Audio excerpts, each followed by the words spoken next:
오늘 강좌를 맡게 된 유성환입니다. 저는 이집트학 전공했고요. 그래서 오늘 2시간에 걸쳐서 이집트 창세 신화에 대해서 이제 설명을 드리고자 합니다. 오늘하고 다음 주 화요일 날 2회에 걸쳐서 이제 이집트 창세 신화를 살펴보도록 하겠습니다.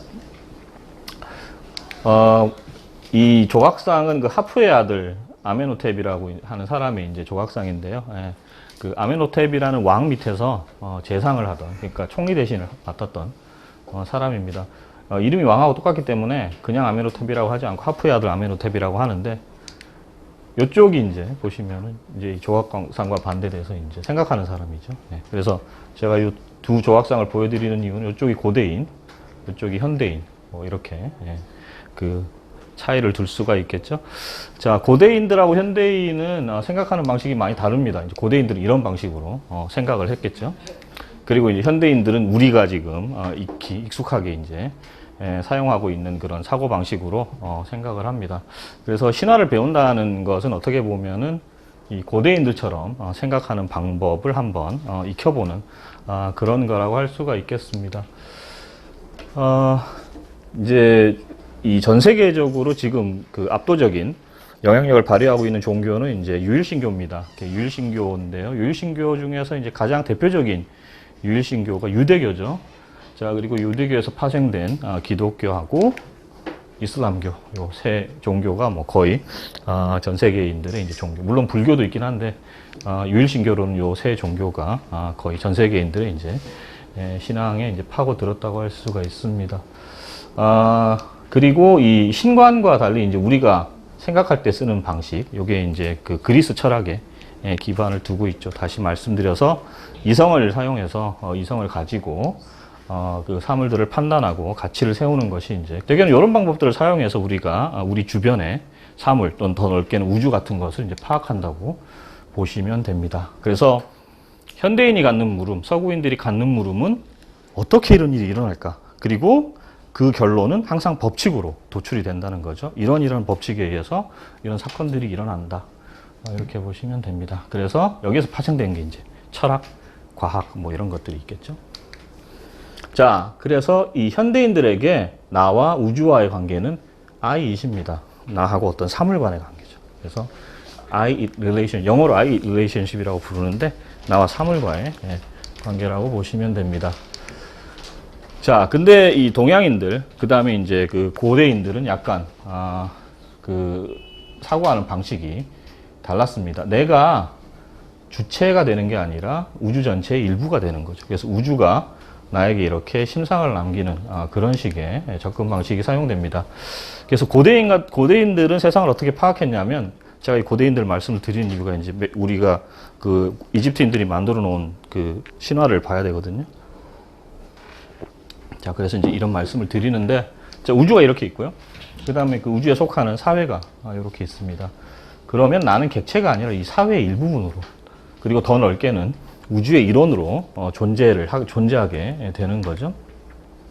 자, 그래서 우주하고 사회가 전체라면은 고대인들이 생각하기에 자기는 부분입니다. 그래서 현대인 같은 경우에는 뭘 하느냐? 관찰을 합니다. 내가 관찰의 주체가 돼가지고 무언가를 관찰하는데, 고대인은 관찰자의 입장에 서 있는 게 아니라 부분의 입장에 서는 거죠. 그러면 우주가 나한테 어떻게 오느냐? 이렇게 옵니다. 그래서 우주는 나에게 뭘 남기느냐? 인상을 남깁니다. 내가 관찰하는 게 아니라 우주가 나한테 오는 거예요. 우주가 여러 가지, 어떤 경우에는 상당히 압도적인 인상을 남깁니다. 우리가 이제 그런 것을 이제 수동적인 인상이라고 이제 볼 수 있는데요.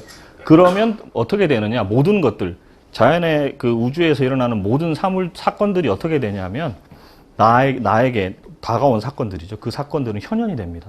나한테 모습을 드러낸 사건들이 되는 거죠. 자, 그렇기 때문에 이 고대인들의 사고방식은 첫 번째, 전일체적입니다. 뭔가를 다 떼내서 분석해서 사고를 하지 않습니다. 그리고 비분절적이죠. 그리고 개인적이고 독보적입니다. 이제 이게 중요한데요. 예를 들어서 현대인들에게 있어서는 사과가 나무에서 떨어지는 거, 그 다음에 조수간만에 차이가 나는 거, 그 다음에 지구가 태양 주위를 도는 것, 요것들이 다 같은 법칙입니다. 그죠?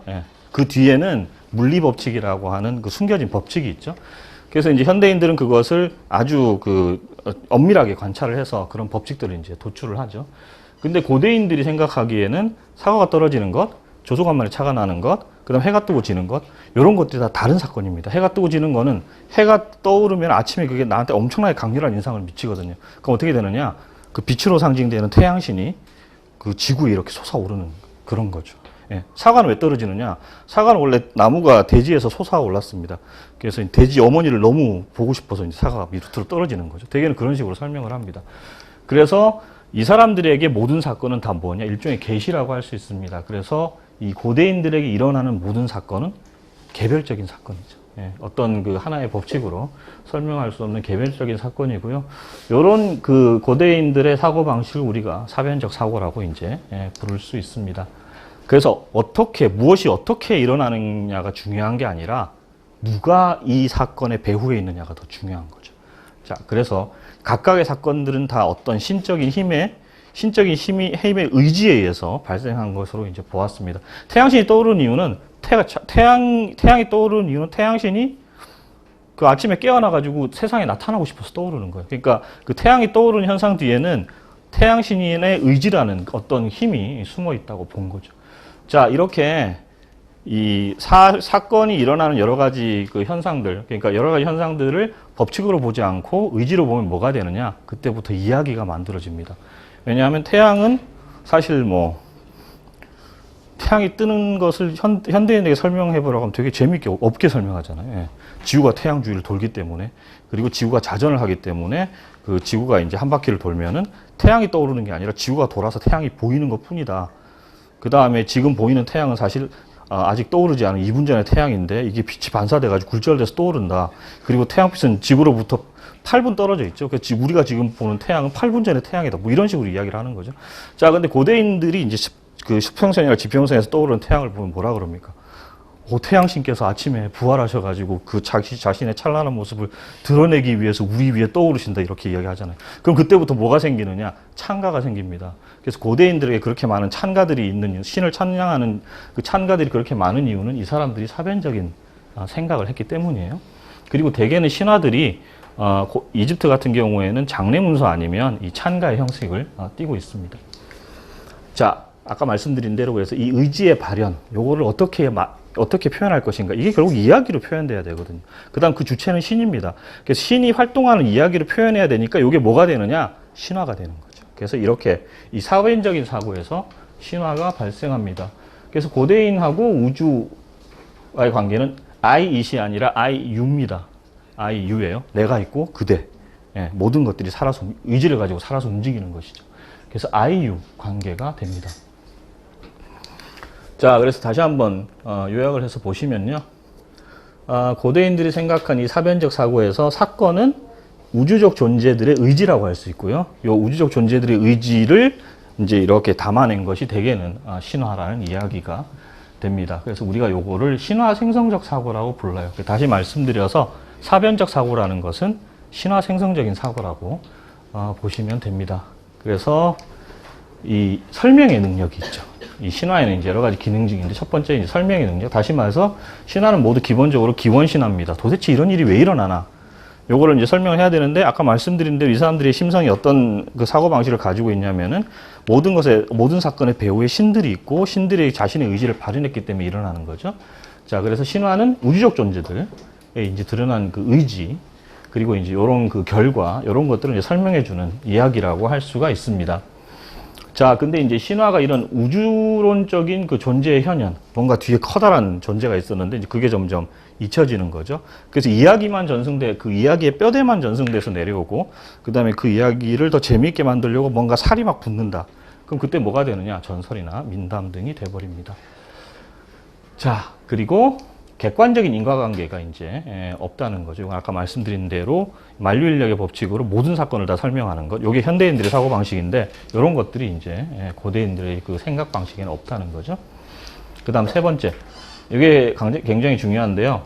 항상 뭐가 등장하냐면 구체적인 이미지 또는 그 이미지가 이제 구현되어서 나오는 이야기들이 등장을 합니다. 자, 그래서 이 고대인들이 뭔가 추상적인 것들을 다루고 싶다. 요걸 항상 뭘 가지고 다루느냐? 구체적인 의지나 아니면은 구체적인 그런 몸이 있는 그런 존재로 다룹니다. 그래서 형이상학적인 진리를 언제나 구체적인 이미지와 이야기를 통해서 표현하는데 요걸 제가 잠시 뒤에 좀 더 부연 설명을 해드릴 겁니다. 소위 말하는 그 형이상학적인 생각을 하기 시작한 사람들은 이제 그리스인들이고요. 그래서 이제 그리스인들이 현대인의 그 사고 방식에 이제 결정적인 영향을 미쳤는데 그 이전의 사람들, 그러니까 그리스 철학이 그 태동하기 이전의 사람들은 모두 다 이런 사변적인 사고 방식을 가지고 있다고 보시면 됩니다. 자, 그러면 태양이 떠오르는 것에 대해서 내가 깨달은 거예요. 아, 태양이 저렇게 떠오르는데 내가 생각을 해보니까 태양은 태양신이 아침에 부활해가지고 자신의 모습을 이렇게 영광스럽게 드러내기 위해서 떠오르는 것이다.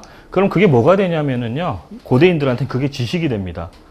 자, 근데 현대인은 그 지식을 어떻게 하냐면 이용을 하죠. 예, 그래서 뭐 태양이 뜨면은 뭐 얼마만큼 에너지가 지구로 온다. 뭐 이런 것들을 이제 하면은 그걸 어떻게 이용할 것인가. 태양전지를 만든다든지 뭐 이런 식의 이제 이용할 그 방법을 찾는데 고대인들은 그걸 어떻게 하냐면 선포합니다. 이게 무슨 말씀이냐면요. 아, 나는 태양이 왜 떠오르는지 안다. 이걸 선포하는 거죠. 그것은 태양신이 자신의 모습을, 자신의 부활한 모습을 드러내는 것이다. 라고 이제 선포를 하게 되는 거죠. 자, 그래서 이제 이런 선포들이 대개는 신화, 그리고 제의 또는 주문, 이런 것들로 이제 연결되게 됩니다. 이야기가 되게 복잡한데요. 그냥 가장 기본적으로 고대인들은 현대인하고는 다른 사고방식을 가졌고요. 그런 사고방식이 이 우주를 살아있는 대상으로 보는 그런 신화생성적 사고방식이었다. 이 정도만 이해를 해주시면 되겠습니다. 이런 내용들은 제가 The Intellectual Adventure of Ancient Man이라는 이 책에서 제가 발췌를 한 거고요. 번역이 돼서 나와 있습니다. 고대인간의 지적 모험이라는 책에 그 내용들, 사변적인 사고에 대한 내용들이 있으니까 이 내용들을 더 깊이 참조하시기 바랍니다. 자, 여기서 이제 두 가지만 더 볼 텐데요. 자, 신화생성적인 사고는 아까도 말씀드렸듯이 형이상학적인 진리가 있습니다. 이 진리를 어떻게 표현하느냐? 현대인 같은 경우에는 공식으로 표현하겠죠. 근데 고대인들은 어떻게 표현하느냐? 이미지로 표현을 합니다. 태양 같으면은 그 태양의 배후에 뭐가 있냐면 태양신이 있어요. 그럼 그 태양신은 항상 뭘 가지고 있어야 되느냐? 태양신에 걸맞는 이미지를 가지고 있어야 됩니다. 자, 가장 대표적인 게 이제 요 두 개가 되겠죠. 이 애니메이션이라는 게 어떻게 보면 현대인들이 가지고 있던 그 내부의 그 신화 생성적인 사고가 이제 발현되는 경우입니다. 여러분 잘 아시는 이 미녀와 야수에 등장하는 두 인물인데, 야수가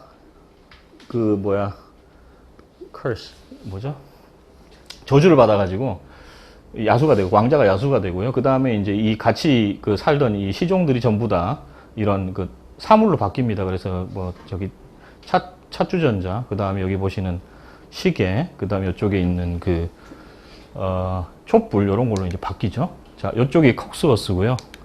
이쪽이 루미에르입니다. 그래서 이쪽이 둘 다 시종이에요. 왕자의 시종이었는데, 왕자와 함께 이제 이런 사물로 바뀝니다. 자, 그래서 이제 미녀가 늑대에 쫓겨가지고 야수의 성으로 옵니다. 이때 외부인이 이제 오는 경우였죠. 그래가지고 이제 이 두 시종들 간에 언쟁이 붙습니다. 그래서 한 사람은 들려보내주자. 다른 사람은 안 된다. 우리 지금 이런 상태로 살고 있는데 여기서 외부인이 들어오면 정말 이상해진다. 뭐 이런 식의 상황이 복잡해진다. 그래서 이제 들여보내지 말라 그러죠. 콕스워스가 이제 반대를 합니다. 이 외부인을 이제 들여보내면 안 된다. 루미에르가 이제 찬성을 하죠. 이게 어떻게 보면 우리의 지금 상황을 바꿀 수 있는 계기가 될 수 있을지도 모르니까 들여보내자. 이런 식으로 이제 둘이 이제 서로 다른 사고방식을 보이는데, 그래서 이제 콕스워스 같은 경우에는 명령을 충실하게 이행하는 그런 시종입니다. 그래서 이제 현상 유지에 초점을 맞추고요. 그러니까 항상 규칙이 가장 중요한 사람이에요. 자, 그래서 이제 질서를 유지하는 것을 제일 중요하게 생각하고요. 그래서 이제 보수적입니다. 그리고 뭐 이런 사람들의 이제 특징이 되게 그렇지만 심각하고 무거운 그런 인격을 가지고 있죠. 그리고 여기 보시면 이제 폐쇄적이죠. 전반적으로 보면 폐쇄적인데, 아마도 이런 폐쇄적인 인간의 심성을 어떻게 표현할까? 이걸 이미지로 표현해보라는 과제를 이제 내주면 이런 식으로 표현한다는 거죠. 그는 시계가 되는 거죠. 시계 안에는 뭐가 있냐면 여러 가지 부품들이 있습니다. 이 부품들이 꽉 짜여진 상태로 일점의 하나의 오차도 없이 움직여야 되거든요. 요 사람하고 똑같습니다. 하는 짓이. 그래서 이제 정확하게 행동을 하는 그런 모습을 보여주는데, 그리고 그 모든 그 기계 장치가 어디에 들어가느냐, 몸체에 들어가서 딱 닫히죠. 그래서 이런 이 명령을 이행하는 것을 이제 가장 큰 그 중요한 그 자신의 이제 업무로 보는 사람은 이제 이런 시계 같은 인물로 묘사가 될 수 있습니다. 반대로 이제 루미에르, 빛이죠. 예, 이 사람은 자율적으로 판단을 합니다. 그래서 이제 벨이 사실 그 성에 왔을 때도 들어오라고 했고요. 변화를 좋아합니다. 그리고 이탈적이고요. 진보적인 성향을 가지고 있으니까 가능성에도 무게를 두는 거죠. 자, 이런 사람들의 특징은 이제 쾌활하고 가볍습니다. 그래서 이제 이걸 표현할 때 대개는 촛대로 표현하는데, 촛대가 개방적이죠. 이렇게 돼 있는데, 이걸 팔을 벌려서 이렇게 맞아들일 수도 있고요. 이 팔처럼 자유롭게 이제 유지를 합니다. 그 다음 또 하나가 자기를 태워서 빛을 낸다는 것, 이제 희생할 수 있는 그런 심성이 있는 거죠. 자, 이렇게 어떤 희생할 수 있는 심성도 있고, 그 다음 개방적인 인물을 어떻게 표현할 것인가, 이걸 구체적인 이미지로 한번 만들어 봐라 해서 나온 게 이제 촛대입니다. 그래서 사실은 이런 우리가 보기에는 아주 추상적인 성격들인데, 이런 성격들을 이제 구체적으로 표현하는 것, 요게 이제 애니메이션이 보여주는 미덕 중에 하나죠. 자, 이런 일들을 이집트인들도 똑같이 했습니다. 이렇게 보시면은 제가 이제 좋아하는 그 강의 중에 하나가 이런 사진을 보여주고, 이게 도대체 뭘 묘사한 건지 한번 설명을 해보라고 이제 이야기를 하는데요. 자, 여기에 보시면 이 제3중간기, 그러니까 한 기원전 700년경 그 테베 지역에서 이제 발굴된 장례 비문입니다. 죽은 사람의 그 무덤 주위에 이런 비문들을 세웠거든요. 자, 근데 보시면 이쪽에 이제 이쪽에 있는 사람이 비문의 그 주인이라는 건 알 수 있겠죠. 그 다음에 이제 다 여러 가지 이제 상징들이 있는데, 맨 처음에 하늘이 있습니다. 이집트인들은 메소포타미아인들과 마찬가지로 하늘을 천궁이라고 생각했기 때문에 이렇게 이제 하늘이 있고요. 그 다음에 태양 원반이 있습니다. 그래서 하늘에 떠오르는 태양, 정중앙에 이제 하늘의 중심인 태양이 그려져 있죠. 자, 그리고 이쪽에 이 전체입니다. 요 신이 이제 사람의 몸에 매의 얼굴을 한 신이 레호라크티라는 태양신입니다. 그래서 이제 태양신이고요. 자, 요 태양신은 태양신이기도 하고요. 그 다음 태양이 하늘에서 가장 밝은 천체이기 때문에 사실 하늘신입니다. 그렇기 때문에 피부가 파란색, 하늘색이죠. 그래서 이제 여기서는 천신이 이제 등장을 한 모습입니다. 자, 그리고 이쪽하고 이쪽에 보시면은 기둥이 있어야겠죠. 이게 딱딱한 천궁이니까 이 천궁을 받치려면 기둥이 있는데, 양쪽에 이제 식물들이 이제 기둥 역할을 합니다. 근데 이쪽에 파피루스 다발 보이시죠? 이 파피루스 다발은 그 북쪽, 그러니까 이집트 북부 지역, 거기에서 이제 많이 자생하는 식물입니다. 그래서 이제 파피루스가 이집트 북부 지역의 그 대표적인 식물이 되는데, 그래서 파피루스를 기둥으로 만들어서 이쪽이 북쪽이라는 걸 알려주는 거죠. 그리고 이쪽은 수련. 그래서 수련이 남쪽을 상징합니다. 그래서 북쪽의 파피루스, 남쪽의 수련. 그래서 남북 이집트를 다 포괄하죠. 그래서 이렇게 보면 어떻게 되느냐. 여기가 하늘이고요. 요만큼이 이집트가 되는 거예요. 이집트 전체가 되는 거죠. 이집트 전체를 그림으로 한번 그려봐라 그러는데, 이집트인데 진짜 그린 거예요. 하늘신을 그려봐라 그러는데 하늘신도 그린 거죠. 자, 그 다음 땅 보시면 이 땅에 머리가 두 개 솟아난 게 보이는데, 아케르라는 신이 있습니다. 이 신의 머리가 이제 솟아나서 땅을 받치고 있는 거죠. 땅의 수호신이라고 보시면 됩니다. 그래서 땅도 묘사를 했고요. 자, 그 다음에 이 왕이 있는데, 이 왕이 여러 가지를 가지고 있습니다. 그 중에 하나가 권세죠. 왕은 항상 권세를 가지고 있습니다. 근데 이제 애들한테, 특히 대학생들한테 이제 권세를 한번 그림으로 그려봐라 뭐 이러면 되게 그리기 힘들겠죠. 근데 이집트인들은 그렸습니다. 왕권을 요 지팡이, 웨아스라는 지팡이로 그린 거죠. 그 다음에 또 왕권을 상징하는 상징물들이 여러 개가 있는데, 또 하나가 이 도리깨입니다. 이 도리깨가 타작할 때 쓰는 거거든요. 그래서 요거는 이제 농업을 상징하는 왕권입니다. 그리고 이쪽에 생명, 앙크 기호가 있죠. 그래서 이 생명을 나눠주는 신이라는 뜻으로 이제 생명도 마찬가지로 손에 쥐고 있는 모습. 그래서 권세와 왕권과 생명을 다 쥐고 있는 거죠. 손에. 말 그대로. 자, 그리고 여기 보시면 태양에서 이쪽으로 이제 광선이 쭉 가는데, 요 광선이 꽃 모양으로 나와 있죠. 이거는 이집트어로 꽃이 앙크고요. 그 다음에 생명도 앙크입니다. 그래서 이 생명의 빛이 그쪽으로 간다는 것을 아름답게 묘사하기 위해서 꽃을 사용해서 그 생명의, 그러니까 태양에 있는 생명의 힘이 이쪽 사람, 그러니까 이 비문의 주인에게로 건너가서 이 사람이 부활할 수 있다. 그런 의미가 있습니다. 그 다음에 이제 요 대상은 이제 부활, 그 무덤의 주인은 대상의 신체가 되는 거고요. 그 다음에 이쪽 목자의 지팡인데요. 요건 목축을 상징합니다. 그래서 파라오는 되게 한쪽 손에 도리깨를 들고 다른 한쪽 손에 목자의 지팡이를 들고 이렇게 등장을 하는데 요 두 개가 상하 이집트의 주요 그 산업인 목축하고 농업을 상징하는 의미입니다. 자, 그래서 이런 다양한 상징들이 어떻게 보면 요 비문 하나에 다 들어가 있는데요. 자, 아까도 말씀드렸듯이 이집트인들은 하늘에 태양신이 하늘을 지배하는 신으로 있고요. 그리고 이 신이 인간에게 보내주는 태양빛 때문에 인간들이 산다고 했습니다. 근데 이걸 그냥 말로 설명할 뿐만 아니라 뭐가 있어야 되냐면 구체적인 이미지로 다 묘사를 할 수 있어야 돼요. 그래서 이런 식으로 묘사를 한 겁니다. 이것보다 뭐 훨씬 상징 체계가 많은데 일단 제가 여기까지만 하고 넘어가겠습니다. 제가 여기서 말씀드리려고 하는 거는 특히 이제 고대 이집트, 메소포타미아인들도 마찬가지지만 모든 신에는 형상이 있고요. 그 다음에 모든 우리가 알고 있는 추상적인 개념도 다 형상들이 있습니다. 구체적인 형상들이 있습니다. 그래서 그런 구체적인 형상들이 이렇게 조형 예술에 항상 표현이 된다는 걸 제가 말씀을 드리고요. 그 다음 두 번째, 이야기입니다. 아까 말씀드렸듯이 신화는 구체적인 이미지하고 이야기가 있어야 되거든요. 자, 그럼 이야기는 어떻게 표현이 되느냐? 이게 이제 그 네안데르탈인의 마음 구조고, 보시면 네안데르탈인도 생각이란 걸 했겠죠? 언어도 썼고요. 그 다음 지능도 있습니다. 뇌는 우리보다 컸다 그러죠. 자, 보시면 기술적인 기능, 사회적인 기능, 박물적인 기능, 언어, 이런 것들이 이제 이렇게 뇌 속에 들어 있습니다. 그래서 기술적인 기능 같은 경우에는 석기를 어떻게 만들어야 된다. 대강 알 수 있었고요. 박물적인 기능, 이 식물을 먹으면 죽을 수도 있다. 아니면 저쪽에 가면은 어떤 색깔의 뱀이 있는데 그 뱀은 독이 없다. 뭐 이런 것들이 박물적인 지식이죠. 그 다음 사회적인 지능, 나보다 높은 사람한테 대들면 맞는다. 뭐 이런 것들, 이런 게 사회적인 지능이겠죠. 자, 요게 이제 그 네안데르탈인의 마음의 구조고, 요게 현생 인류, 그러니까 우리들의 이제 마음의 구조입니다. 자, 보시면 일반 지능, 기술적 지능, 사회적 지능, 언어 뭐 다 있는데 가장 큰 차이는 이게 중첩이 되죠. 여기 보시면 다 떨어져 나와 있습니다. 네안데르탈인의 그 구조, 이런 것들 이제 그 연구하는 학자들이 있는데요. 이 사람들이 봤을 때 네안데르탈인이 지나다니면서 뭔가 사물들이 계속 보이죠.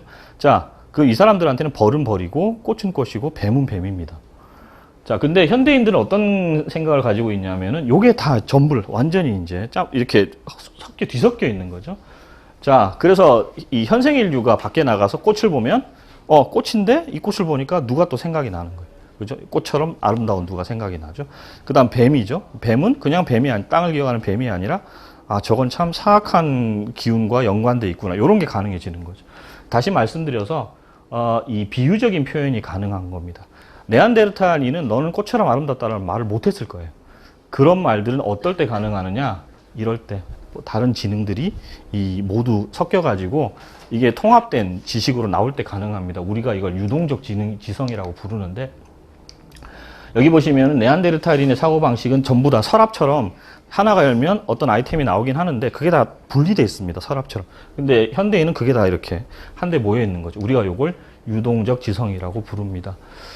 그래서 음악이라든가 문학이라든가 그리고 신화 같은 것들이 다 언제 만들어지느냐? 현생일 때 만들어집니다. 이런 우리가 소위 말하는 그 비유적인 사고, 그러니까 다시 말씀드려서 은유나 지규를 사용하지 못하면 신화나 음악이나 꿈 같은 것이 출현하지 않습니다.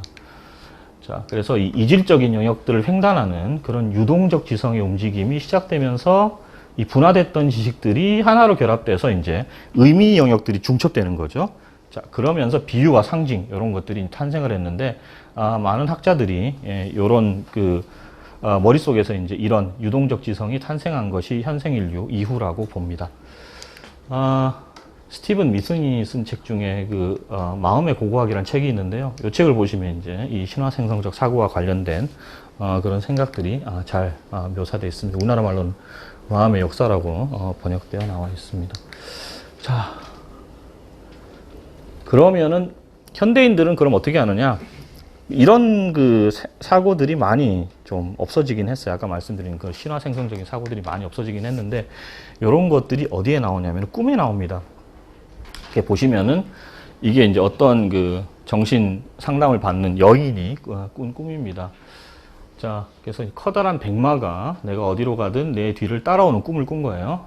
나는 무서워서 이제 이 말을 밀어버렸다. 또 따라오나 싶어서 뒤를 보았더니 이 말이 이제 갑자기 말이 남자로 보이기 시작합니다. 꿈에서 자주 일어나는 일이죠. 네, 남자로 보이기 시작합니다. 자, 그래서 이제 사람이 됐으니까 이야기를 합니다. 그래서 그에게 가서 이발관에 들어가서, 또 이발관이 있었나 봐요. 네, 갈기를 깎아버리라고 이야기를 했고, 그가 시킨 대로 이제 했습니다. 그래서 이발관에서 나오면 어떻게 되냐. 거의 사람이죠. 예, 사람 같았지만 발과 얼굴은 여전히 말이었습니다. 그는 내 뒤를 따라다녔는데 그가 내 뒤로 바짝 다가섰을 때 나는 꿈에서 깼다. 그러니까 뭔가 이질적인 그 존재가 나한테 이제 다가오니까 내가 무서워서 이제 여러 가지 조치를 취했는데, 그것이 나에게 심하게 다가오니까 내가 꿈에서 깼다는 이야기를 하는데, 이제 이 꿈을 해석하는 단서를 누가 이야기해 주느냐? 이 사람이 이야기해 줍니다. 나는 35살이고요. 두 아이가 있는 기혼 여성이고, 뭐라고 얘기하냐면 14년 전에 결혼했는데 남편은 나에게 충실한 것 같습니다. 이 얘기를 해요. 이 얘기를 왜 하냐면, 남편은 나에게 충실한 것 같은데 나는 지금 별로 충실하지 않을 가능성도 있을 것 같다는 이야기를 하는 거죠. 그러니까 뭔가 자기에게 위기가 찾아온 겁니다.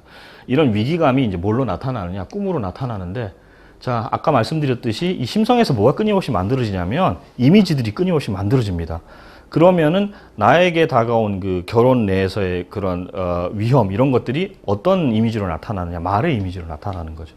그리고 그 말의 이미지가 나타나서 나하고 서로 상호작용을 합니다. 그럼 그때부터 뭐가 생기느냐? 이야기가 생기죠. 신화도 이것과 구조가 똑같습니다. 그래서 이제 이 여자 같은 경우에는 결혼에서 다가온 이 아직까지는 드러나지 않은 위기를 이런 식으로 구체적인 이미지로 또는 이야기로 이제 묘사를 한 거죠. 사실 이런 것들이 이제 신화에 많이 등장을 합니다. 요게 그 오들롱 드롱이라는 사람이, 르동이라는 사람이 그린 그림인데, 여기 보시면은 그 화가하고 요 꿈을 이야기한 여자하고는 아무 상관이 없습니다. 근데 이런 것들이 인간 모두의 심성에 이제 보편적으로 탑재가 되어 있는 거죠. 그래서 보시면 켄타로스가 나오죠. 그래서 반은 말이고 반은 사람인 존재가 나오고요. 이 존재가 여인하고 투쟁을 하는 모습. 그래서 여인이 어떻게 보면은 이런 그 마음속의 위기를 이렇게 그 심상으로 이제 표현을 하고 그것과 이제 투쟁을 하는 모습을 보이는 거죠. 자, 그래서 많은 학자들이 지적을 하지만 이 신화의 구조는 꿈의 구조하고 되게 비슷합니다. 융학파들이 이제 특히 이제 그런 분석을 많이 하는데, 그리고 여기 보시면 아시겠지만 이제 이렇게 구체적인 이미지로 그려지는 거죠. 간단히 여기까지 이제 말씀을 드렸는데, 여기서 이제 가장 중요한 게 우리가 지금 다루고자 하는 신화들은 다 고대인들이 쓴 거고요. 그 다음에 이 고대인들이 쓴 신화는 제가 지금까지 설명드렸듯이 어떻게 보면 우리하고는 다른 사고 체계 속에서 이제 나왔다는 걸 알 수가 있습니다. 소위 말하는 신화 생성적인 그 사고 속에서 나왔는데, 그 신화 생성적인 사고는 이미지하고 이야기를 가장 중요하게 여긴다. 이렇게 정리를 해 주시면 되겠습니다.